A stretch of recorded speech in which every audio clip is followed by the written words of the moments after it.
एमजेई maths channel में आप सभी दोस्तों का फिर से स्वागत है। और आज के इस वीडियो में हम कक्षा 11 का मैथ शुरू करने वाले हैं। इससे पहले हमने समुच्चय का जो डेफिनेशन होता है उस पर वीडियो बनाया था। उस वीडियो का लिंक हमने इस वीडियो के डिस्क्रिप्शन बॉक्स में डाला है और हमने अपने चैनल पर प्लेलिस्ट बनाया है, वहाँ से भी आप जिस कक्षा का वीडियो देखना चाहते हैं वहाँ से देख सकते हैं। तो शुरू करते हैं अपना वीडियो। पहला क्वेश्चन है, निम्नलिखित में कौन से समुच्चय हैं, अपने उत्तर का औचित्य दीजिए। अब समुच्चय किस तरह से बनाते हैं, जैसे यहाँ पर ये पहला क्वेश्चन है, इसका जेड अक्षर से प्रारंभ होने वाले वर्ष के सभी महीनों का संग्रह। तो इसमें हमको यह बताना है कि यह समुच्चय है या नहीं। अब जे अक्षर से प्रारंभ होने वाले जो हमारे वर्ष के महीने होते हैं, हम उनका समुच्चय बना सकते हैं, जैसे जनवरी, जून, जुलाई। तो यहाँ पर लिखेंगे हम जनवरी, जून, जुलाई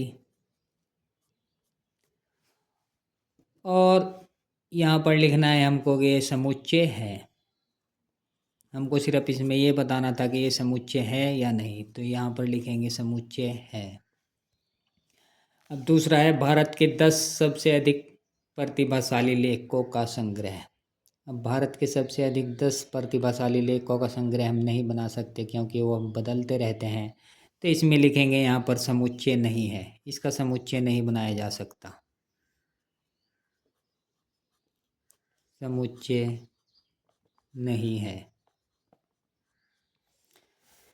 और इसे वीडियो में हम पूरा चैप्टर कराने वाले हैं, इसलिए इस वीडियो को स्किप नहीं करना है, वीडियो को लास्ट तक देखना है।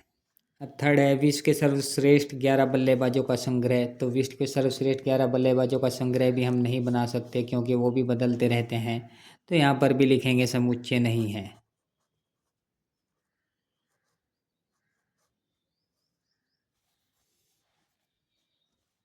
समुच्चय नहीं है। अब है आपकी कक्षा के सभी बालकों का संग्रह। उनका संग्रह हम बना सकते हैं, जैसे हमारी कक्षा में कितने विद्यार्थी हैं, उनके क्या क्या नाम हैं, तो इस पर लिखेंगे समुच्चय है।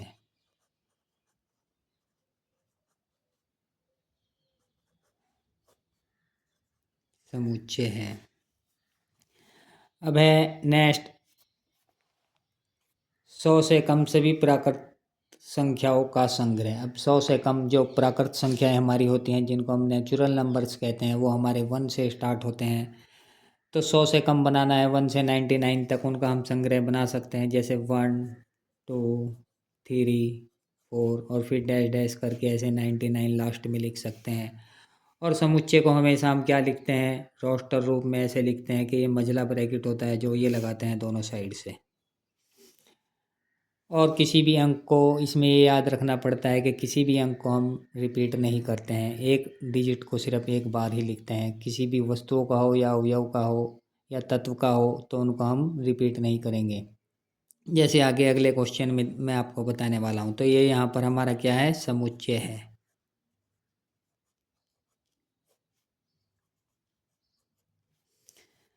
अब नेक्स्ट है इसका पार्ट्स, सभी समपूर्णांकों का संग्रह। तो समपूर्णांक हमारे क्या होते हैं, पूर्णांक हमारे धनात्मक और ऋणात्मक होते हैं, इनको अंग्रेजी में कहते हैं इंटीजर्स। पॉजिटिव एंड नेगेटिव होते हैं। तो पूर्णांक हमारे, जैसे 0 से मैं कोई नंबर्स लिखना स्टार्ट करूँ, 0, 1, 2, 3 डैश डैश डैश इनफाइनाइट अनंत तक होते हैं। और इधर माइनस में होते हैं, -1, -2, ये सॉरी यहाँ से लगता है -1, -2 और -3, इधर को बढ़ते चले जाते हैं, ये भी इधर इनफाइनाइट अनंत तक होते हैं। तो ये हमारा क्या हो गया, ये समुच्चय है, क्योंकि इसमें पॉजिटिव और नेगेटिव सभी संख्याएं आती हैं। और 0 क्या होता है, हमारा विद्युत उदासीन होता है, उस पर कोई चार्ज नहीं होता है। तो पूर्णांक हम उन संख्याओं को कहते हैं जो प्लस माइनस में सभी संख्याएं होती हैं हमारी, उसमें 0 भी शामिल होता है। तो ये हमारा समुच्चय है। अब नेक्स्ट है, लेखक प्रेमचंद द्वारा लिखित उपन्यासों का संग्रह। इनका भी संग्रह हम बना सकते हैं, जैसे गोदान, गबन। तो इसको भी हम लिखेंगे कि समुच्चय है, गोदान, गबन। तो इसमें यहाँ पर लिख देंगे समुच्चय है।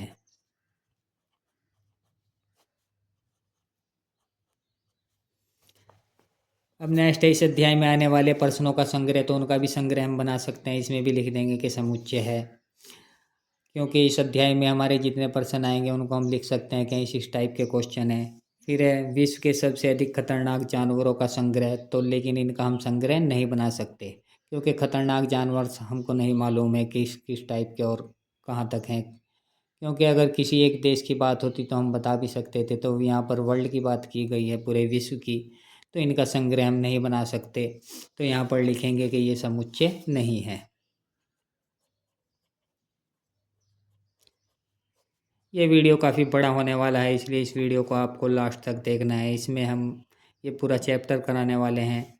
हम ज़्यादातर यही कोशिश करेंगे कि अपने वीडियो के थ्रू ज़्यादा वीडियो ना देखना पड़े। जिन बच्चों को मैथ्स में जो कमज़ोर बच्चे हैं वो हमारा वीडियो लास्ट तक देखें। अब इसका नेक्स्ट क्वेश्चन है, मान लीजिए ए बराबर ये दिया है हमको रोस्टर रूप में 1 2 3 4 5 6, ये एक समुच्चय दिया है। रिक्त स्थानों में उपयुक्त प्रतीक एप्सिलॉन अथवा इज नॉट एप्सिलॉन भरिए।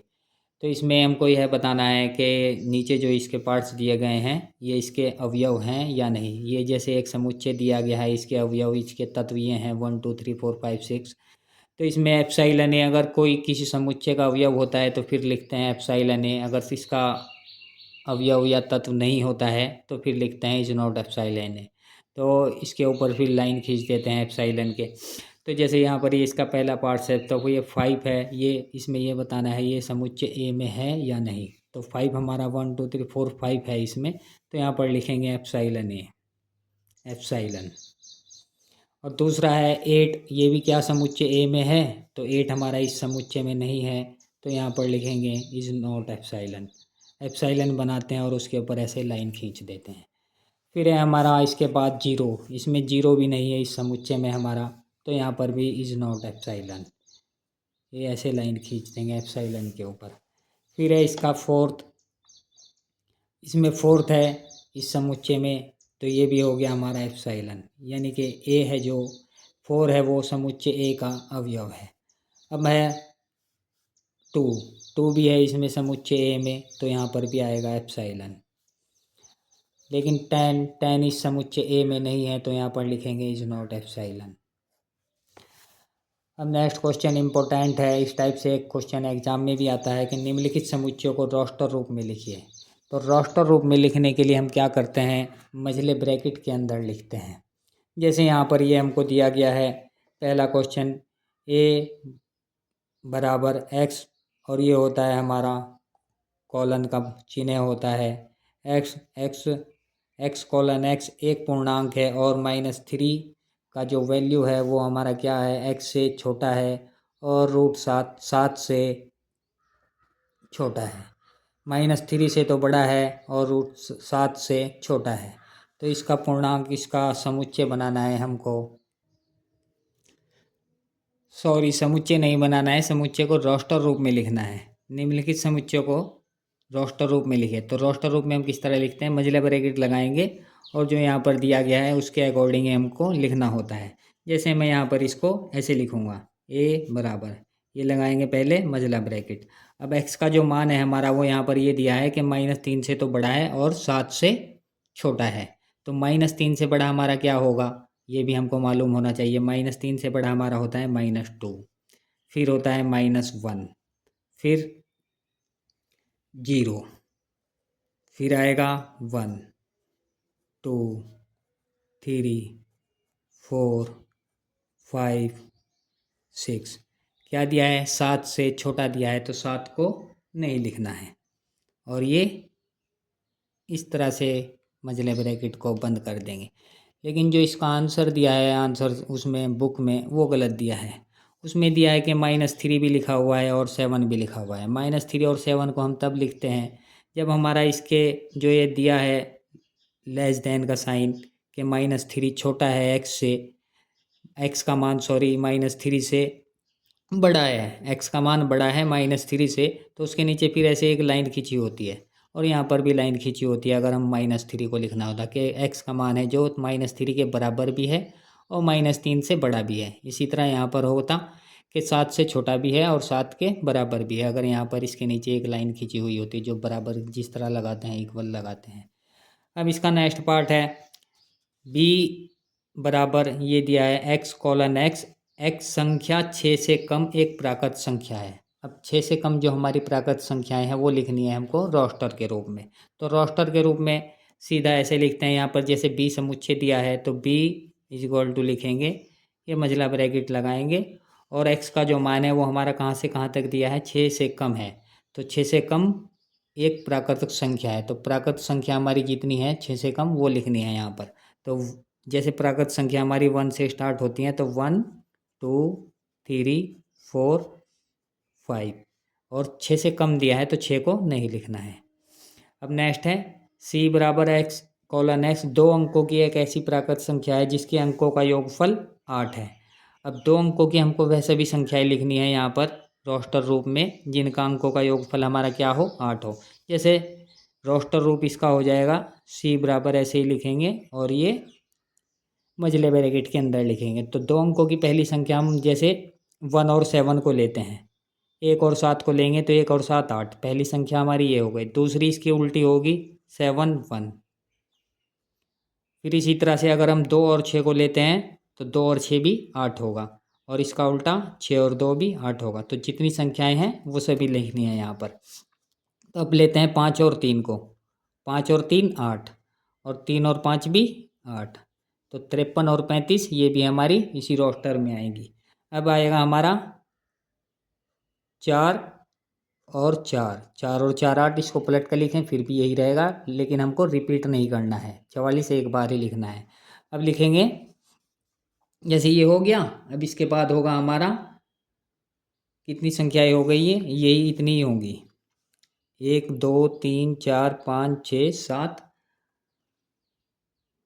और इससे ज़्यादा नहीं, और 0 भी ले सकते हैं साथ में, जैसे 8 और 0, 8 और 0 को ऐड करेंगे तब भी हमारा यही आएगा।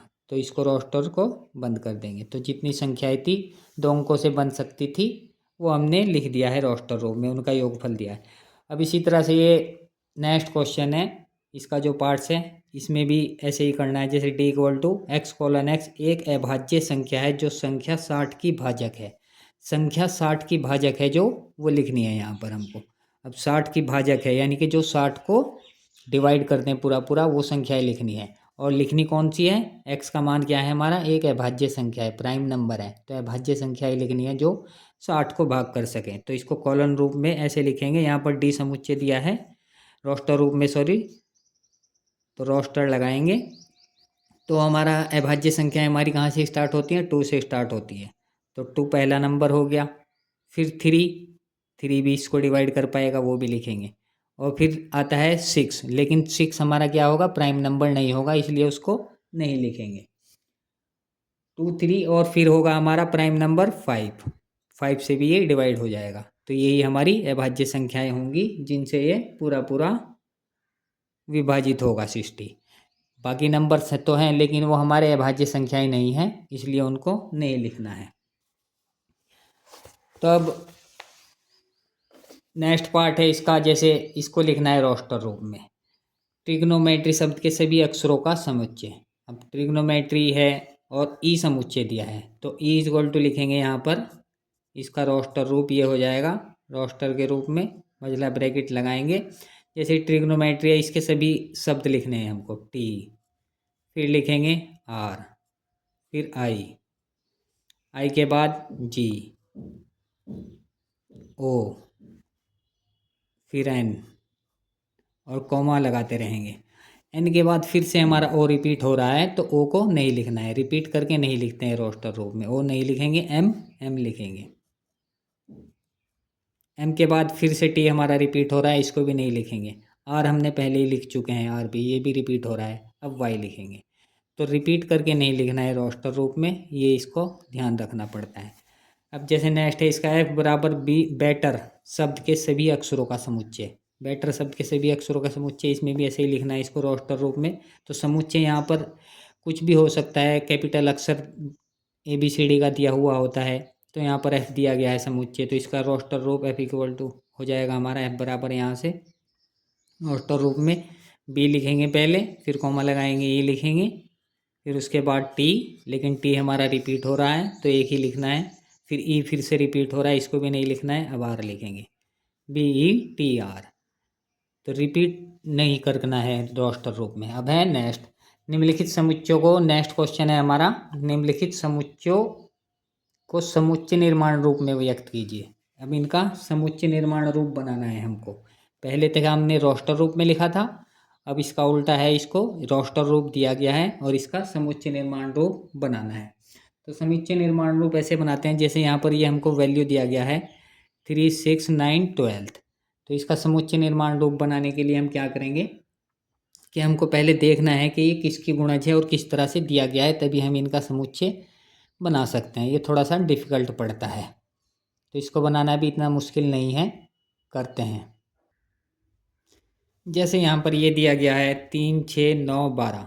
तो इसका हमको पहले देखना है कि 3 है फिर 6 है, यानी कि 3 का गुणज 6, 3 दूनी 6, 3 तिया 9, 3 चौक 12, यानी कि 3 की गुणज है ये संख्या है। तो इसको हम समुच्चय रूप में ऐसे लिखते हैं। समुच्चय का रूप आप ABCD कैपिटल अक्षर कुछ भी दे सकते हैं।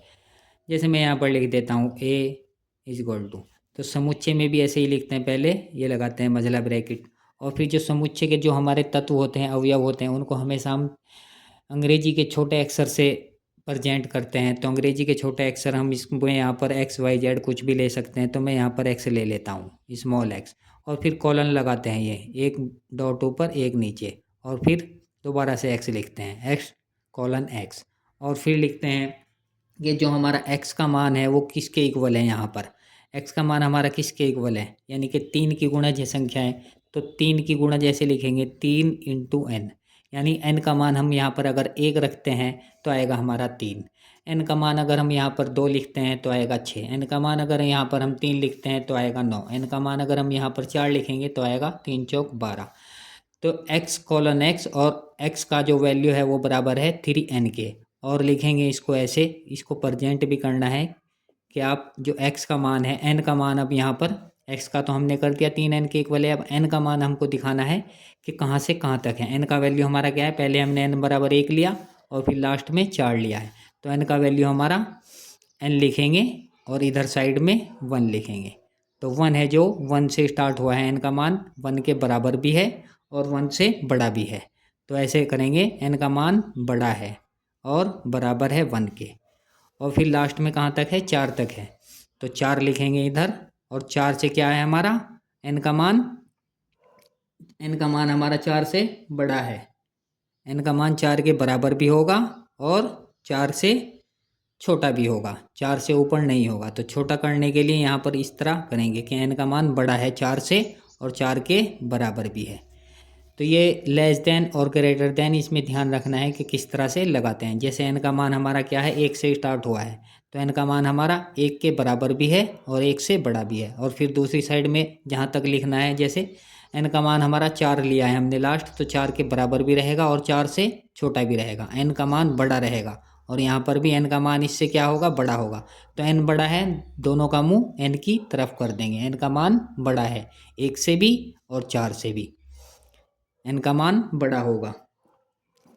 तो अब इसका नेक्स्ट पार्ट करते हैं। जैसे ये है 2, 4, 8, 16, 32, तो ये किस तरह से आ सकता है हमारा, इस बार गुणज है क्या, देखते हैं गुणज है। जैसे हम यहाँ पर 2n लिखते हैं, तो 2n, 1 रखने पर 2 आ गया, 2 रखने पर 4 आ गया, लेकिन 3 रखेंगे, जैसे ही 3 दूनी 6 आएगा, लेकिन इसमें 6 नहीं है, तो ये हमारा 2n के रूप का नहीं है। तो इसको समुच्चय को ऐसे करेंगे, समुच्चय को आप कुछ भी कैपिटल नाम दे सकते हैं, और b बराबर, और समुच्चय रूप में लिखने के लिए फिर से ऐसे ही लगाएंगे। तो यहाँ पर भी हम कैपिटल स्मॉल अक्षर x का ही यूज कर लेंगे, x:x, और x का मान जो बराबर होगा हमारा वो यहाँ पर होगा 2 की पावर n के रूप का, क्योंकि n का वैल्यू अगर हम 1 रखेंगे 2 आएगा, n का मान अगर यहाँ पर हम 2 रखेंगे तो 2 दूनी 4 आ गया, n का मान अगर हम 3 रखेंगे तो आएगा हमारा 8, 2 दूनी 4 दूनी 8, 2 की पावर 3। इसी तरह से 16, 2 की पावर 4 हमारा क्या हो जाएगा, 16 हो जाएगा। इसी तरह 2 की पावर 5 हमारा क्या हो जाएगा, 32 हो जाएगा। तो x का मान हमारा किसके इक्वल है, 2 की पावर n के, और n का मान किसके इक्वल रखेंगे, और n का मान फिर से इसी तरह से लिखेंगे कि 1 से स्टार्ट हुआ है हमारा, n का मान बड़ा है और बराबर है 1 के। और कहाँ तक लिया है, लास्ट लिया है हमने 5। तो n का मान इधर लिखेंगे 5 और n का मान फिर से बड़ा भी होगा और बराबर भी होगा 5 के।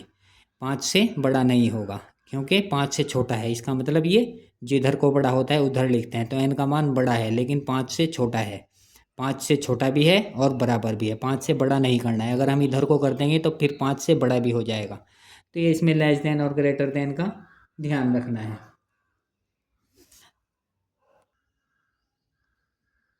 सॉरी, ये गलती हो रहा है यहाँ पर, इसको मैं दोबारा से लिख देता हूँ कि n का जो मान है वो हमारा क्या रहेगा, ये लेस देन ग्रेटर देन नहीं, ये इधर को भी लेस देन ही लगाना है। लेस देन किस लिए लगाना है, क्योंकि n का जो मान है हमारा 4 के बराबर भी होगा और 4 से छोटा रहेगा। 4 से छोटा रहेगा n का मान। तो n का मान छोटा रहेगा इसलिए n की तरफ से इसका पीठ फेरना है।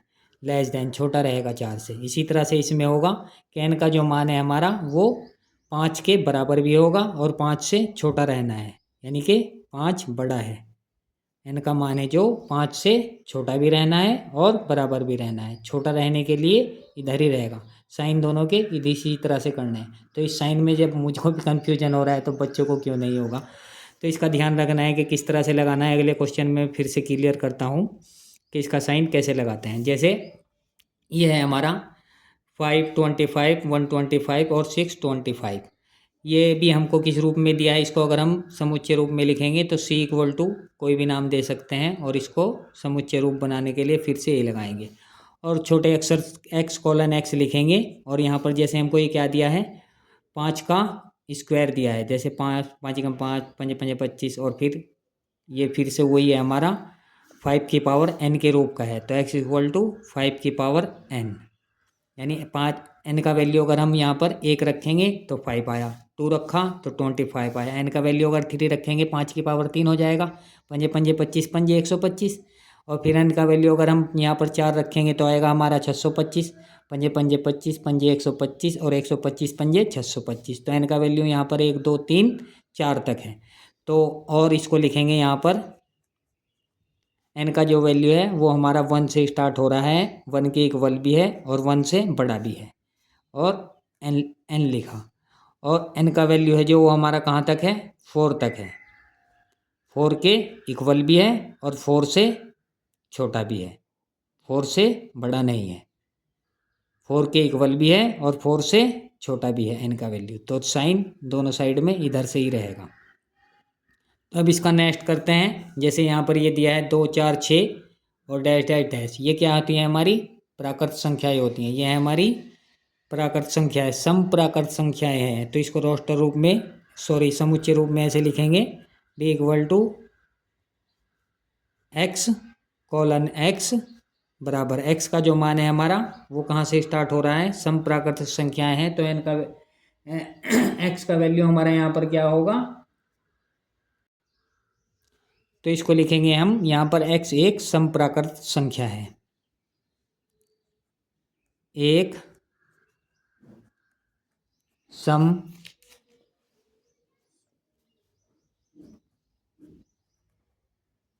प्राकृत संख्या है। अब इसी तरह से ये नेक्स्ट है जो इसको लिखते हैं, समुच्चय बनाना है इसका 1 4 9 डैश डैश डैश और ये है हमारा 100 तक। तो ये भी हमको क्या दिया है, जैसे हम यहाँ पर n का वैल्यू 1 लेंगे या ये 1 का स्क्वायर 1 हो जाएगा, 2 का स्क्वायर 4 हो जाएगा, 3 का स्क्वायर 9 हो जाएगा।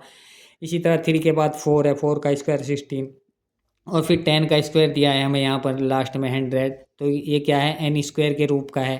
तो यहाँ पर इसको समुच्चय रूप में ऐसे लिखेंगे x कोलन x और n का जो मान है, x का मान है वो n स्क्वायर के इक्वल है, यानी n के स्क्वायर के रूप का है। n का वैल्यू अगर हम 1 रखते हैं तो 1 आएगा। n का वैल्यू अगर हम यहाँ पर 2 रखेंगे तो 2 का स्क्वायर हो जाएगा 4, फिर 3 रखेंगे तो 3 का स्क्वायर हो जाएगा 9 और फिर लास्ट में 10 का स्क्वायर 100। तो ये इसका n का जो मान है वो यहाँ पर लिखेंगे और n का मान क्या होगा हमारा, n का मान हमारा 1 से स्टार्ट हो रहा है तो 1 से बड़ा भी रहेगा और बराबर भी रहेगा। और इसी तरह यहाँ पर 10 से बराबर भी रहेगा और 10 से छोटा भी रहेगा। तो 10 से छोटा यानी कि 10 बड़ा है, n का मान में 10 बड़ा है n से। तो n का मान 10 के बराबर भी है और 10 से छोटा भी है। तो 10 क्या है हमारा, बड़ा है। 10 से छोटा कहने का मतलब है कि 10 बड़ा है, n छोटा है। तो इसको रोस्टर को फिर से ऐसे ही बंद कर देंगे। अब ये क्वेश्चन कंप्लीट हुआ। अब नेक्स्ट क्वेश्चन है हमारा, निम्नलिखित समुच्चय के सभी अवयव सदस्यों को सूचीबद्ध कीजिए। और इसको सूचीबद्ध करना है, फिर से हमको रोस्टर रूप में लिखना है। तो रोस्टर रूप में लिखना तो बहुत आसान है, लेकिन हमको पता होना चाहिए कि विषम प्राकृत संख्या है, सम प्राकृत संख्या है, पूर्णांक और जो हमारे प्राइम नंबर्स होते हैं ये 6 क्लास में आते हैं, लेकिन बहुत से बच्चों को नहीं मालूम होता है। तो इसको लिखते हैं, जैसे पहला क्वेश्चन है, ए बराबर दिया है x:x एक विषम प्राकृत संख्या है। तो विषम प्राकृत संख्याएं जितनी भी हैं हमको वो रोस्टर रूप में लिखनी है। तो इसका रोस्टर रूप हमारा ये हो जाएगा a इक्वल टू, और रोस्टर के लिए ये लगाएंगे।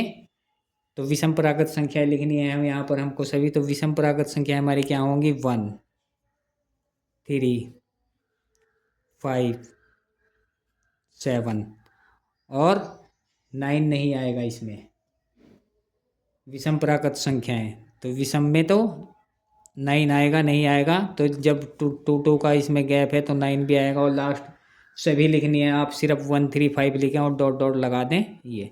अब इसमें 9 आए या ना आए, लेकिन 9 भी आता है कि विषम है, विषम की बात हो रही है जब, तो 9 भी आएगा।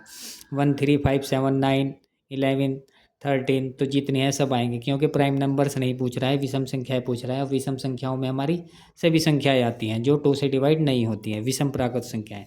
अब नेक्स्ट बी, इसको भी ऐसे ही रोस्टर रूप में लिखना है। तो रोस्टर रूप इसका ये हो जाएगा, x एक पूर्णांक है जिसका मान हमारा क्या दिया है, -1/2 से तो बड़ा है और 9/2 से छोटा है। तो -1/2 से बड़ा हमारा क्या होगा, इसके बाद सीधा हमारा -1/2 से बड़ा हमारा क्या होगा, 0 होगा। x एक पूर्णांक है, पूर्णांक इंटीजर्स में हमारा 0 भी आता है। तो -1/2 से बड़ा दिया है, बराबर नहीं दिया है। तो -1/2 नहीं लिखना है, 0 से लिखना स्टार्ट करेंगे। 0 1 फिर 2 फिर 3 और फिर 4 के बाद नहीं लिखेंगे। क्यों नहीं लिखेंगे, क्योंकि यहाँ पर हमको लास्ट में दिया है 9/2 और 9/2 का अगर हम आधा करेंगे आएगा हमारा 4.5।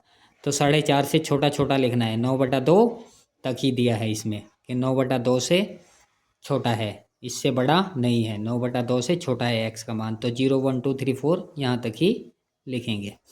अब नेक्स्ट इसका ये दिया है, x:x एक पूर्णांक है और x² का मान है जो वो है 4 से छोटा भी है और 4 के बराबर भी है। तो इसका रोस्टर रूप ऐसे हो जाएगा, जैसे यहाँ पर हमको c दिया है तो c इक्वल टू ही लिखेंगे। और रोस्टर रूप में लिखने के लिए फिर से मंझला ब्रैकेट लगाएंगे।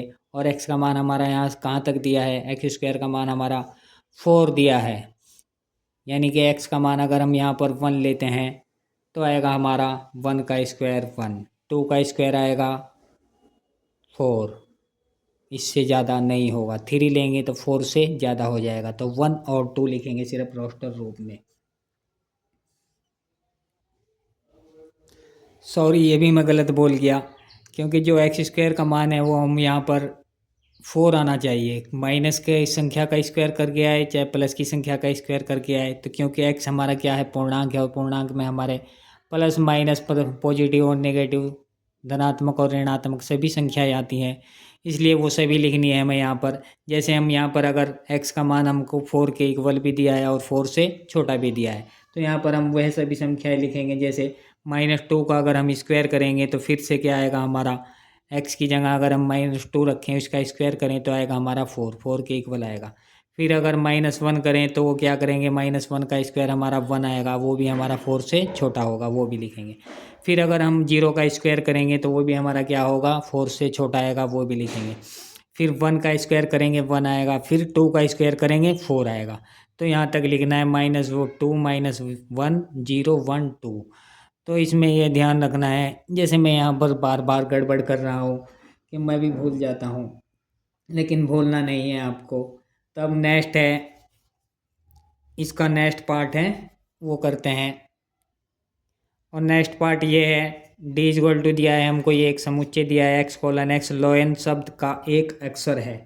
तो इसको भी हमको रोस्टर रूप में लिखना है। तो रोस्टर रूप में लिखने के लिए क्या करेंगे, ये जो लोयल दिया है हमको यहाँ पर, इसके जो वर्ड्स हैं उनको लिखना है रोस्टर रूप में। तो डी इक्वल टू हमारा रोस्टर रूप क्या हो जाएगा, ये मझला ब्रैकेट लगाएंगे और मझले ब्रैकेट के अंदर हमको लिखना है एल, फिर लिखेंगे ओ, फिर लिखेंगे वाई, फिर लिखेंगे ए, और फिर बस एल दोबारा से रिपीट हो रहा है, इसको नहीं लिखना है।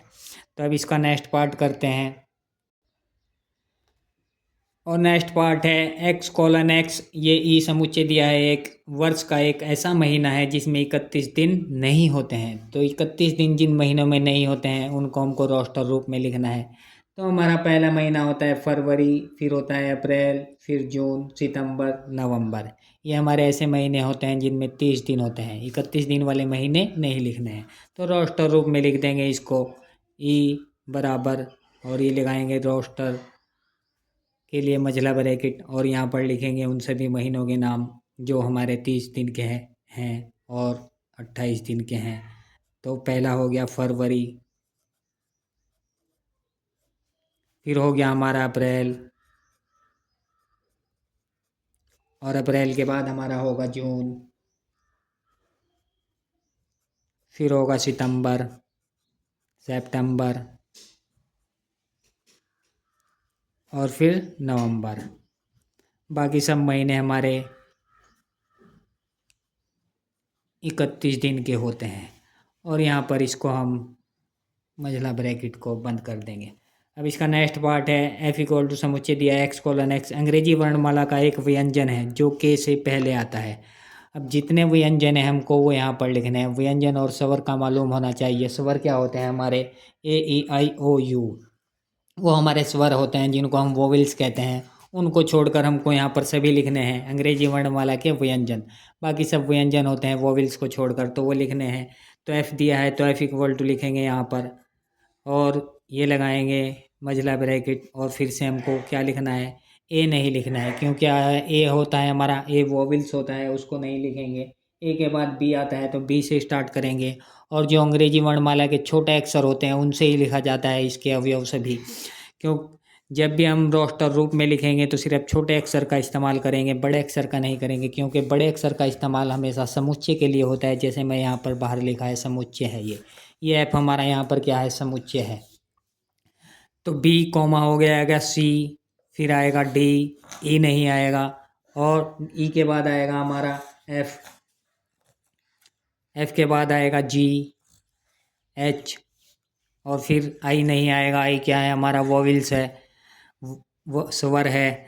और के से पहले आता है, जो के से पहले आता है तो के को भी नहीं लिखना है यहाँ पर। एच, आई, आई के बाद हमारा क्या आएगा, जे आएगा।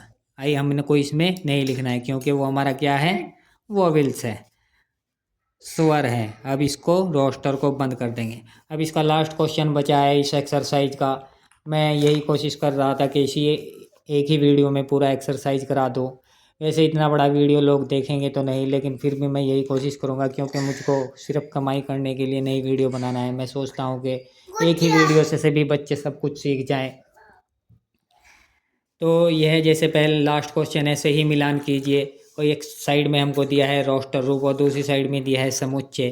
तो यहाँ पर हमको दिया है 1 2 3 6। तो 1 2 3 6 हमारा क्या होगा, ये हमारा क्या होता है, जैसे 1 2 3 3 तक तो दिया है, फिर क्या दिया है हमको 6 दिया है, तो ये हमारा क्या होगा, इसका मिलान हमारा इसको सही मिलान करने के लिए अगर आ जाए, इसका ट्रिक ये होता है कि दूसरी साइड में जो लिखा हुआ है, समुच्चय लिखा हुआ है, उससे आप इसका मिलान कर सकते हैं। समुच्चय को पढ़कर समझ में आ जाता है कि क्या लिखा हुआ है। जैसे यहाँ पर पे पहला समुच्चय लिखा हुआ है x:x, एक अभाज्य संख्या है और 6 की भाजक है। एक अभाज्य संख्या है और 6 की भाजक है। तो 6 की भाजक अभाज्य संख्याएं हमारी होती क्या हैं, जो प्राइम नंबर्स होते हैं वो होते हैं हमारे 2 3 5 और फिर 7 और फिर 11 13। तो ये हमारे अभाज्य संख्याएं होती हैं। तो 6 की भाजक यानी कि 6 की भाजक से मतलब है जो 6 से भाग होती है। 6 की भाजक हैं यानी कि 6 को भाग कर सकें वो संख्याएं लिखनी है। तो 6 को भाग तो हमारा यहाँ पर सिर्फ 2 और 3 कर सकता है। 6 की भाजक से मतलब है जो 6 को भाग कर सके, 6 को विभाजित कर सके। तो 6 को विभाजित हमारी 2 और 3 जो प्राइम नंबर्स होते हैं वही कर सकते हैं। तो इसका मिलान इससे हो जाएगा ऐसे।